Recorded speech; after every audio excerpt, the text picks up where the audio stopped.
नमस्कार, आप देख रहे हैं सी न्यूज भारत और मैं हूं आपके साथ प्रिया श्रीवास्तव। सी न्यूज पर अब वक्त हो गया है न्यूज बुलेटिन का। इस न्यूज बुलेटिन में हम जानेंगे कि कहां बरामद हुआ 25 किलो अवैध गांजा, किसने की बिलसी विधानसभा वालों के लिए अनोखी घोषणा। साथ ही ये भी जानेंगे कि कहां पिछड़ा वर्ग आरक्षण को लेकर एसडीएम को सौंपा गया ज्ञापन। इन सभी खबरों के बारे में विस्तार से चर्चा होगी इस न्यूज बुलेटिन में। औरैया में पुलिस को चेकिंग के दौरान बड़ी सफलता हाथ लगी है। अजीतमल कोतवाली पुलिस के प्रतापपुरा के पास से मोपेड पर आ रहे व्यक्ति से 25 किलो गांजा बरामद किया गया है। मोपेड सवार व्यक्ति ने अपना नाम छोटे गुप्ता अमित गुप्ता बताया है। थाना अजीतमल में आज जो है श्रीमान पुलिस अधीक्षक महोदय के निर्देशन में चेकिंग की जा रही थी, जिसमें पुलिस बल जो है प्रतापपुरा के पास में चेक कर रहा था। इसमें एक व्यक्ति उधर से मोपेड में आते हुए दिखाई पड़ा, जिसमें एक बोरी लादे हुए था। पुलिस द्वारा रोका गया। इसमें उसने बताया कि इसमें कुछ अवैध चीज, इसमें पता चला कि गांजा है, जिसमें मुख्य क्षेत्राधिकारी को अवगत कराया गया। मैं तत्काल मौके पर पहुंचा और चेक किया, जिसमें पता चला कि इसमें अवैध गांजा है। इसको तत्काल पूछताछ करते हुए थाने लाया गया। इसमें कुछ जो अवैध गांजा प्राप्त हुआ है, इसका वेट कराया गया, तो ये लमसम 25 किलो वो प्राप्त हुआ। जिसमें इसके बाद उस व्यक्ति से नाम पता पूछते हुए उसने अपना नाम पता अमित गुप्ता और छोटे गुप्ता सनाफ रामदास गुप्ता विद्यानगर बताया गया, जिसकी औरैया से सी न्यूज संवाददाता अखिलेश दीक्षित की रिपोर्ट। भारतीय राष्ट्रीय के राष्ट्रीय अध्यक्ष मंडल के चीफ मोहम्मद आरपी मौर्य एक सामाजिक कार्यक्रम के दौरान 414 बिलसी विधानसभा के गांव सरायपुर पहुंचे, जहां उन्होंने प्रेस वार्ता के दौरान कहा कि बिलसी की जनता ने सभी राजनीतिक पार्टियों को देख लिया है। सभी पार्टी परिवारवाद, जातिवाद, व्यक्तिवाद में लिप्त हैं। एक भी पार्टी आपको हक में हिस्सा नहीं देगी। 75 सालों में यही देखते आ रहे हैं। अब की बार शिल्पी शाक्य के पक्ष में वोट करने के लिए उन्होंने कुछ पंक्तियों में कहा है, बिलसी वालों इस बार बिलसी का ताज दे दो, अगली बार यूपी में बिलसी का राज ले लो। आगे उन्होंने कहा कि बीआरपी सभी जाति, धर्म और संप्रदाय को बराबर की हिस्सेदारी दे रही है, जो आज तक किसी पार्टी ने नहीं दी। चुना गया है। बीएसपी से ममता साकी जी आई हुई है। सपा से चंद्र प्रकाश मौर्य जी आए हुए हैं। अच्छा, आज का टिकट जो हुआ है इसको लेकर के काफ़ी दिनों से समाज भी टिकट हो गया और राजनीतिक लीडर भी इंतजार कर रहे थे हरीश साकी जी का। टिकट हो गया कंफर्म? हाँ, टिकट हो गया, कंफर्म हो गया। अच्छा, टिकट हो गया हरीश साकी का बिलसी से। सभी को बधाई हो। इससे हरीश साकी जी के आने से आपके प्रत्याशी पर कितना प्रभाव पड़ेगा? हमारे प्रत्याशी पे जी, शिल्पी साकी जी पर। अच्छा, हम लोग देखो स्वतंत्र जो है नेतृत्व कर रहे हैं और हम लोग नेता नहीं हैं। अभी तक बिलसी में बहुत सारे नेता आए, बहुत सारे नेता गए और मैं देख रहा हूँ बिलसी में एक तरफ से समस्या ही समस्या है, तो उनकी बस की बात नहीं है बिलसी को संभालना। और बिलसी का निरीक्षण परीक्षण बहुत पहले करके गए और जाने समझे, तब हम लोग पूरी प्लानिंग के साथ आए हुए हैं। और बिलसी की जो जनता है वो बहुत अच्छे से जान रही है, समझ रही है, परख रही है। अखिलेश को भी देखा तो योगी आदित्यनाथ को लाई, अब योगी आदित्यनाथ को देख रही है, देख चुकी है। उससे पहले मायावती को देख चुकी है। अब कुछ देखने के लिए बचा नहीं है। हाँ, अब इसलिए बीआरपी का गठन हुआ है और आरपी मौर्य और टीम यहाँ पर आई हुई है। और हमने पहले ही बिलसी वालों से बोल दिया है कि इस बार बिलसी वालों बिलसी का ताज दे दो। बदायूं से सी न्यूज संवाददाता धर्मवीर। उत्तर प्रदेश के जनपद हापुड़ के विधानसभा क्षेत्र गढ़ के गांव मुक्तेश्वरा में पिछले एक साल में गांव के मेन रोड पर जलभराव की समस्या जस की तस बनी हुई है, जहां ग्रामीणों का आरोप है कि ये जलभराव नई बीमारियों को जन्म देता है, तो लोग यहां से निकलते ही परेशान हैं। जहां ग्राम प्रधान और प्रशासन के आला अधिकारियों को अवगत कराने के बाद भी गाँव की राजनीति और पानी की निकासी नहीं हो पा रही है। लोगों में इस बात को लेकर काफी गुस्सा है। वहीं लोग इन जलभराव से परेशान नजर आ रहे हैं। वहीं ग्रामीणों का ये भी कहना है कि पिछले लोकसभा चुनावों में बीजेपी से कमल मलिक को विधायक चुना गया था, लेकिन पिछले 5 सालों में विधायक जी ने गांव का जल भराव बंद नहीं कराया है। जहां लोगों को इस बात का भी गुस्सा है कि अब की बार वोट उनको देंगे जो गांव की गंदगी और जल भराव जैसी समस्याओं से निजात दिलाएगा। क्या नाम है आपका? मेरा नाम प्रवेश हूँ है जी। अच्छा, ये पानी जो है, पानी कब से भर रहा है यहाँ पे? पानी को तो इसको जी 1-1.5 साल हो गया भरते हुए और इसका कोई भी निस्तारण नहीं हुआ है। मैं आपको दिखाना चाहूँगा, ये हमारे आबादी है इधर, दूसरा गांव लगता है मुक्तेश्वरा घेर, वहाँ कम से कम 1000 की आबादी है, और उनका और हमारा शमशान जो है एक ही है।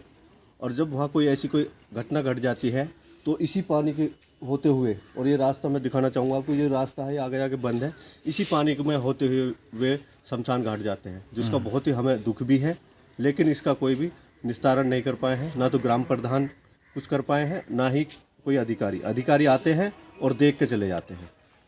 कई बार अधिकारी आए हैं, इसकी रिपोर्ट लेके गए हैं, लेकिन कोई भी कार्रवाई उस पर आज तक नहीं हुई है। क्या नाम आपका? कुलदीप। कुलदीप, कब से पानी भर रहा है ये? पानी तो सालों से है जी। अच्छा, तो इसका कोई निस्तारण नहीं हुआ अभी तक? निस्तारण तो जो कहाँ हो देख लो इसे, कहीं करो इसे निस्तारण। गाँव ना, में ही जैसा अधिकारी से कभी अवगत कराया उन्हें पानी के बारे में या नहीं? आ जहाँ चले जाओ अपने देख दाख के, नहीं हुआ कुछ भी? कुछ भी ना हुई। नाम आपका? मेरा नाम विश्वजीत प्रधान है जी। अच्छा, यहाँ ये पानी कब से भर रहा है? पानी भर रहा जी पिछले 1 साल से है। अच्छा, तो इसका कोई निस्तारण नहीं हुआ है? कुछ नहीं हो रहा जी, कोई काम नहीं करता है। जैसे प्रधान है, प्रधान के द्वारा कोई कार्य नहीं हुआ? प्रधान क्या करे जी, सब गुट हैं यहाँ मजबूत, अपने लठ लेके खड़े हो जहाँ, कोई पानी कहीं को नहीं जान देता। तो इसके मतलब निकासी नहीं है कहीं पे यहाँ पानी की? हाँ जी, निकासी है इसकी। कहाँ पे? 2 जगह है जी। एक तो यहाँ पे ठेरा है और एक इधर जोड़ है।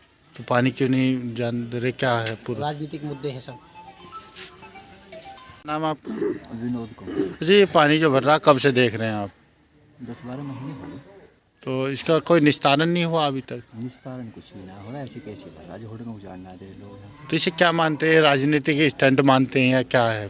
जबरदस्ती है, राजनीति भी है, जबरदस्ती हो रही है। तो कभी मतलब जैसे अधिकारी आते हैं यहाँ गांव में तो उनसे भी अवगत नहीं कराया है या क्या? हुआ है 1 आध बार उन्होंने, फिर आगे पता नहीं क्या कार्रवाई हुई, कोई पता नहीं। क्या नाम आपका? सुभाष चंद्र जी। अच्छा, यहाँ पानी कब से भर रहा है? 1 साल होगा जी।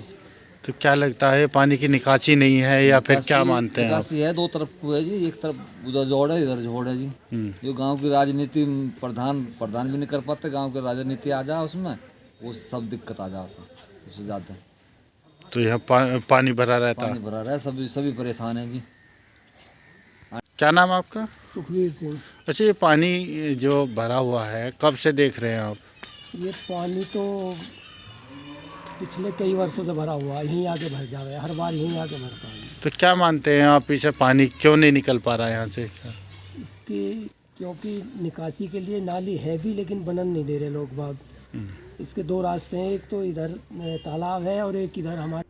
हापुड़ से सीनियर संवाददाता रुस्तम सिंह की रिपोर्ट।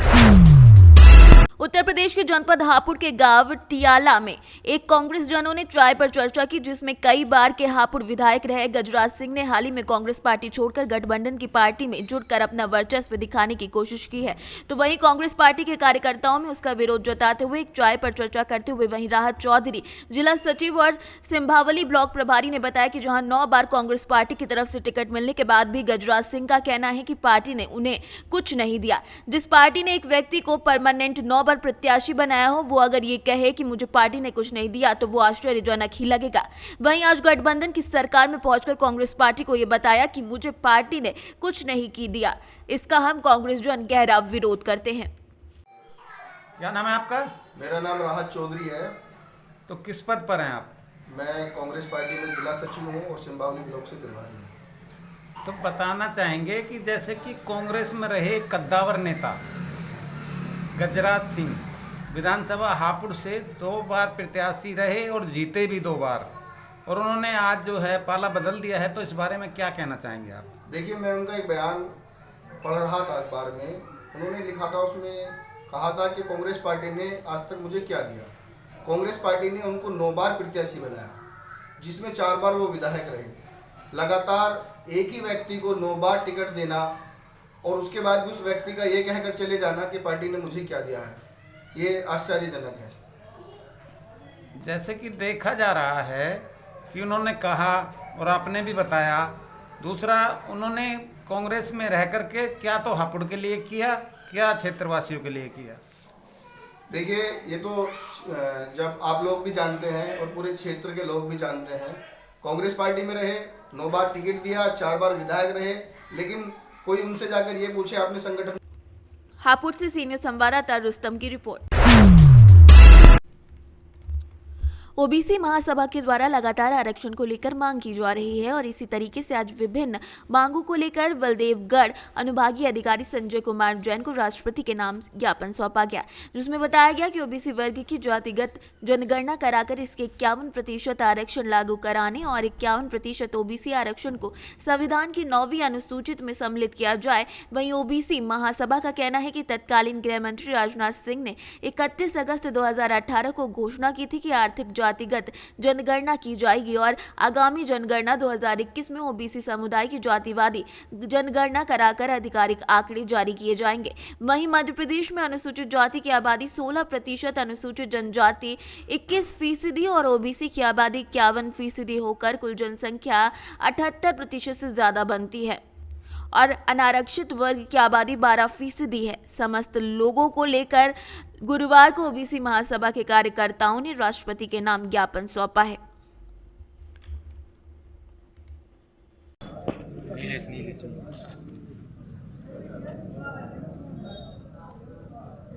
नाम बताइए।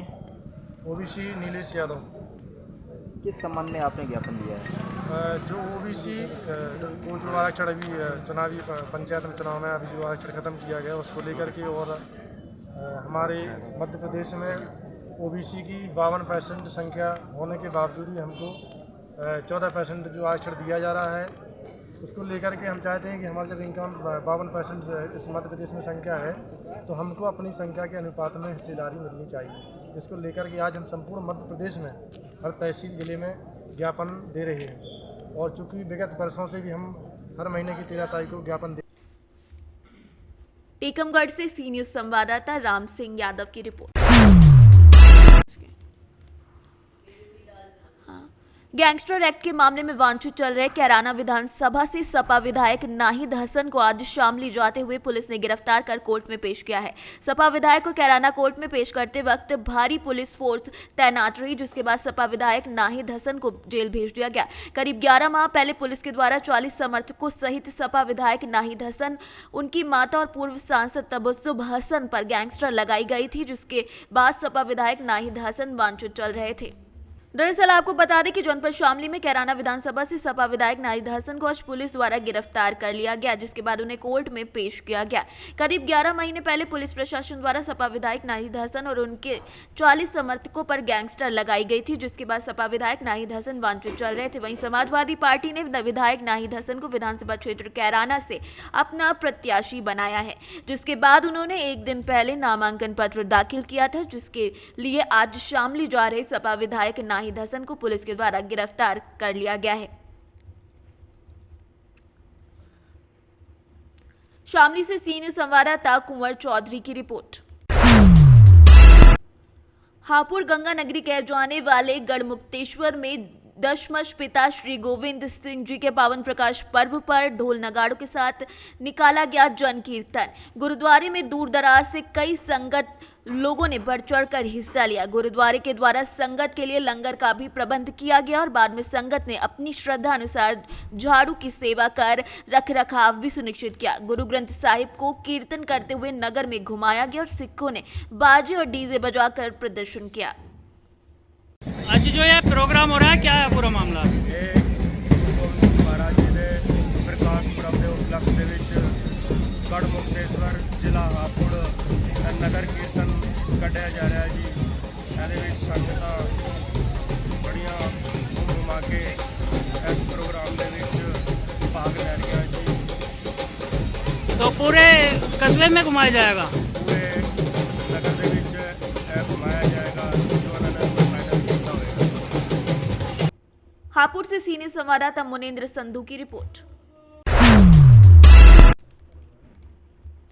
मध्य प्रदेश शासन के गृह मंत्री और दतिया के विधायक डॉक्टर नरोत्तम मिश्र ने शनिवार को दतिया के बुंदेलखंड अस्पताल पहुंचकर आयुष्मान योजना का शुभारंभ किया, जिसके बाद मां पीताम्बरा के चित्र पर माल्यार्पण कर और दीप प्रज्वलित करते हुए उन्होंने कहा कि योजना के तहत आयुष्मान कार्डधारी परिवार इस चिकित्सालय में 1 साल में 5 लाख तक निःशुल्क उपचार करा सकेंगे। इतना ही नहीं, दतिया जिले का यह पहला चिकित्सालय होगा जिसमें योजना के कार्डधारी अपना इलाज करा सकेंगे।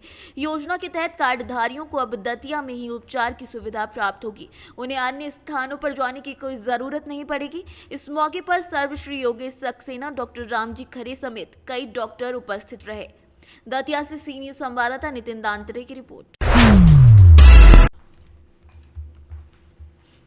वर्तमान के दौर में अधिकतर लोग ये कहते हुए दिख जाते हैं कि वो गौ माता, गरीब और बेसहारा लोगों की सेवा करते हैं और न्यूज़पेपर, न्यूज़ चैनल और मैगजीन में अपने विज्ञापन भी देते रहते हैं, लेकिन धरातल पर हकीकत कुछ और है। गरीब और बेसहारा एक एक दाने के लिए आज भी मोहताज नजर आते हैं। वहीं गौवंश आए दिन दम तोड़ते नजर आते हैं, जिसका जीता जागता उदाहरण दतिया जिले के सेवड़ा चुंगी में एक वीडियो में देखने को मिला, जिसमें कड़कड़ाती ठंड में एक मृत पड़ी गौ माता को समाज सेवा का चोला ओढ़े हुए लोगों ने भी नहीं देखा। आखिर क्यों समाज सेवा के ये बहरूपिया समाज के नाम पर मसीहा बनकर अपने आप को श्रेष्ठ बताना चाहते हैं? अगर बात की जाए शासन प्रशासन की, तो आज भले ही मध्य प्रदेश में हजारों गौशाला बनकर तैयार हो गई हों, लेकिन केवल कागजी कार्यवाही में ही संचालित दिखती हैं और बाहर सड़कों पर दम तोड़ती गौ माता भी नजर आ जाती हैं। दुर्भाग्य हिंदू सनातन धर्म का है, जो माता की रक्षा नहीं कर पा रहा है। नाम क्या भाई साहब आपका? ब्रज किशोर साहब। ब्रज किशोर साहू। ये कौन सी जगह है? श्यावड़ा चुंगी निदान का कुआं। यहाँ ये कितनी गाय पड़ी हुई है मृत? 4 गाय पड़ी, मरी मराई गाय, कोई उठाता ही नहीं, उठाना पड़ा। अच्छा, तो उठाने वाले नगर पालिका वाले नहीं आते? नहीं आते, इनसे कहो तो भी नहीं उठाते। 500 रुपये मांगते हैं। अच्छा, 500 रुपये मांगते उठाने? दूध न पहले रहे तो 100-250 रुपये, जब उठवाए 2-3 गाय बिना पैसा के उठाते नहीं। दतिया से सीनियर संवाददाता नितिन दांतरे की रिपोर्ट। इस न्यूज बुलेटिन में फिलहाल के लिए इतना ही। देश दुनिया की बाकी खबरों के साथ जुड़े रहने के लिए देखते रहें सी न्यूज भारत। हर खबर आपके साथ, आपके हाथ।